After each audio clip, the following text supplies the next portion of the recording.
So yo, what's up mga kabisdak, no? So gagawa naman tayo ng video. So ating pag-uusapan ngayon mga kabisdak, no? So about sa health. Kasi lalo sa panahon ngayon is marami talagang nagkakaroon nito. So kung ikaw to, pakinggan mo ng mabuti to yung mga sasabihin ko or yung babasahin ko mga kabisdak, no? Malay mo ikaw pala to. So at least maaga na natin. So mamaya, ano yung mga sasabihin ko, binabanggit ko, malay mo ikaw ito or nararamdaman mo sa sarili mo. Okay, so maraming nagkakaroon ng ganito, yung mga na-stress, yung mga na-depress.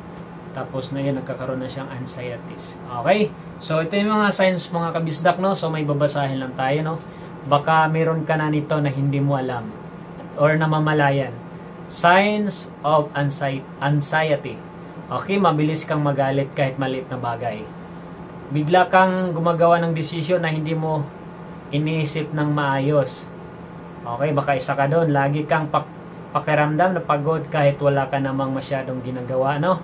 Madalas sumasakit ang ulo mo, batok o liig nang walang dahilan.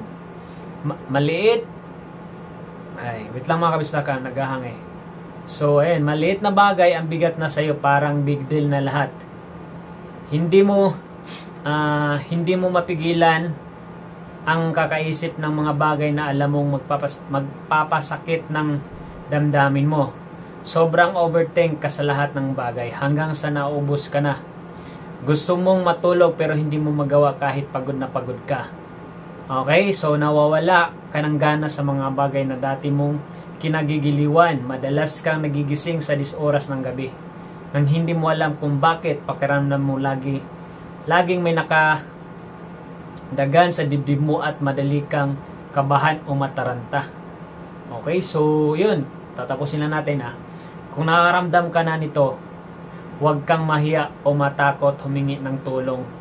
Okay? Hindi ka nag-iisa at may mga handang tumulong sa iyo. Bantayan ang sarili mo at ang mga mahal mo sa buhay at pinaka the best prayer kapit nang sa kanya hindi kanya pababayaan. Take note. Okay, so wag po nating sabihan ang mga nakaranas nito ng OA. Okay? So marami mo, di ba? Wag niyong sabihan. Okay. At madrama, hindi alam anong epekto nito, hindi mo malalaman hanggat hindi mo naranasan. Wag mo nang hilingin maranasan dahil hindi madaling lagpasan. At last, wag na ikaw ang magiging dahilan ng trauma at depression ng kapwa mo. So yun nga. So kung isa ka dun sa mga signs ng sinasabi ko mga kabisdak, no? Mabilis lang yung magapan. So yun, paano ba yan? Dun kasi nag-umpisa yan yung lagi kang stress, dami mong iniisip, dun nag-umpisa yan. Sobrang nakakatakot kapag nagkaroon ka ng anxiety mga kabisdak, no? So, ano ba yung dyan? Tama nga yung sinasabi doon. So, binabasa natin is kailangan mo mag-pray. At, ano ko sa iyo is, kailangan laging mahaba yung pahinga mo. I-relax mo lang yung utak mo. Gagawa ka ng iba. Lumabas ka dun sa comfort zone mo. Okay, so diba ito yung mo? Ito yung ginagawa mo sa bahay, tas trabaho. Gumawa ka ng iba. Pwede mong i-enjoy yung sarili mo. So, ang gagawin mo, enjoy mo yung sarili mo. Pwede kang mamasyal or pumunta ka sa gym. So, doon mo ibuhos lahat. Okay, so, aliwin mo yung sarili mo doon. Malaking tulong yan. At saka yun, babaguhin natin yung lifestyle natin.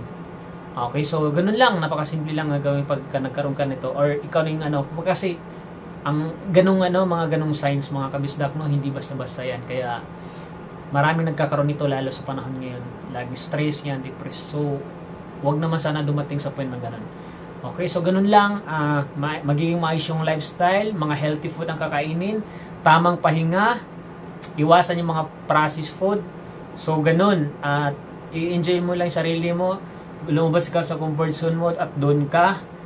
Pwede kang mamasyal or basta gagawin mo, basta ma-enjoy mo yung sarili mo, makakalimutan mo yung mga nangyari.